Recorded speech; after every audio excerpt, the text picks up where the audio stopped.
اللہ روزے میں دیکھنا چاہتا ہے کہ میرا بندہ میرے کہنے پہ جو چیزیں حلال ہیں ان کو بھی چھوڑتا ہے کہ نہیں چھوڑتا. تو جب اس نے ان کو چھوڑ دیا تو پھر حرام کیوں نہیں چھوڑے گا؟ اور جس نے روزے میں حرام بھی نہیں چھوڑا، غیبت بھی نہیں چھوڑی، جھوٹ بھی نہیں چھوڑا، لوگوں کو اذیت دینا بھی نہیں چھوڑا، تلخ رویے بھی ترک نہیں کیے، گالی گلوچ سب و شتم کا مزاج بھی ترک نہیں کیا، لوگوں سے رشوت لینا اور لوگوں کو اذیت دینا بھی ترک نہیں کیا، تو پھر وہ بھوک کاٹ رہا ہے. وہ اللہ کے حکم کی تعمیل نہیں کر رہا ہے، وہ تو کہہ رہا ہے کہ میں تمہارا امتحان لینا چاہتا ہوں، تم حلال بھی چھوڑو گے اور یہ حرام بھی چھوڑنے کے لیے تیار نہیں ہے. تو پھر وہ روزہ ہی نہیں. ہم ہر سال مشق کرتے ہیں، ماہ سیام گزر جاتا ہے، پھر جہاں کھڑے ہوتے ہیں وہیں کھڑے ہوتے ہیں، جبکہ روزہ تو 1 مہینے کی ٹریننگ ہے. 1 مہینے کی ٹریننگ کے بعد ہمارے عیب جھڑ جانے چاہیے، ہمارے گناہ دھل جانے چاہیے، ہمارے اندر کو تقوی کے نور سے مالا مال ہو جانا چاہیے. لیکن ہم نے مشق کی نہیں، ہم کام چور رہے. تو پھر نتیجہ کیا ہوا کہ جہاں کھڑے تھے وہیں رہے. کہ روزے کا مقصد اتقاء کو پیدا کرنا ہے، اور ہر وہ کام جو اللہ کی ناراضگی کا ذریعہ ہے اس کو ترک کرنے کا نام تقویٰ ہے.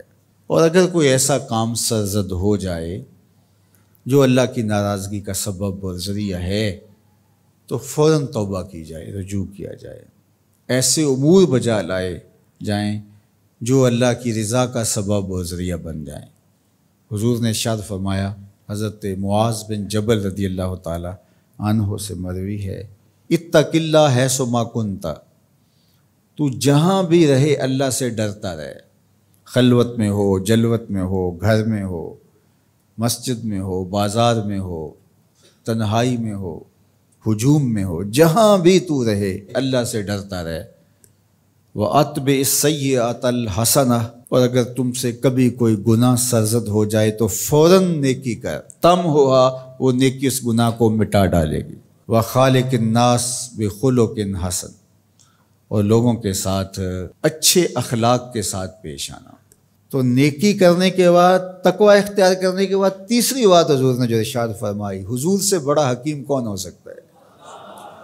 میرے ماں باپ حضور پہ قربان.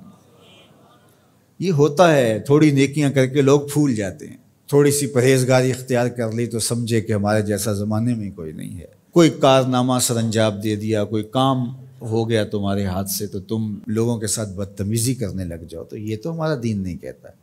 تو فرمایا اتق اللہ حیث ما کنت، جہاں بھی رہے ایک تو اللہ سے ڈرتا رہنا، اور دوسری بات ارشاد فرمائی اتبع السیئۃ الحسنہ، جب تم کوئی برائی کر بیٹھو تو اس کے فوری بعد تم نیکی کرو، تم ہوا وہ مٹا ڈالے گی. اس کو لکھتے لکھتے دھبا لگ جائے تو اس کو ریموو کر دیتے ہیں نا.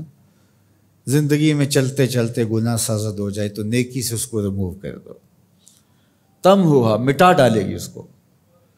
اور پھر تیسری بات فرمائی وخالق الناس بخلق حسن، لوگوں سے رویہ اچھا رکھنا، لوگوں کے ساتھ حسن سلوک سے پیش آنا، بدتمیزی کی زندگی نہ گزارنا. قیامت کے دن جب اعمال تولے جائیں گے سب سے زیادہ وزن جس عمل کا ہوگا وہ حسن خلق ہے، جو پلڑے کو جھکا دے گا. تو کبھی اپنے رویوں کو کھردرا نہ ہونے دینا. تو ہمارے رب نے ہمیں تقوی اختیار کرنے کا حکم عطا کیا، اور رمضان المبارک موسم ہے تقوی کے حصول کا. زندگی ثمر بار ہوتی ہے اور تقوی کا پھل لگتا ہے. روزہ تقوی کی نشأت کا ذریعہ ہے، روزہ پیدا کرتا ہے اتقاء. لعلکم تتقون اس پہ شاہد عادل ہے. تو اس لیے مجھے اور آپ کو جائزہ لینا پڑے گا کہ ان دنوں کے اندر ہمارے اندر کوئی تقوی پیدا ہوا ہے یا نہیں ہوا.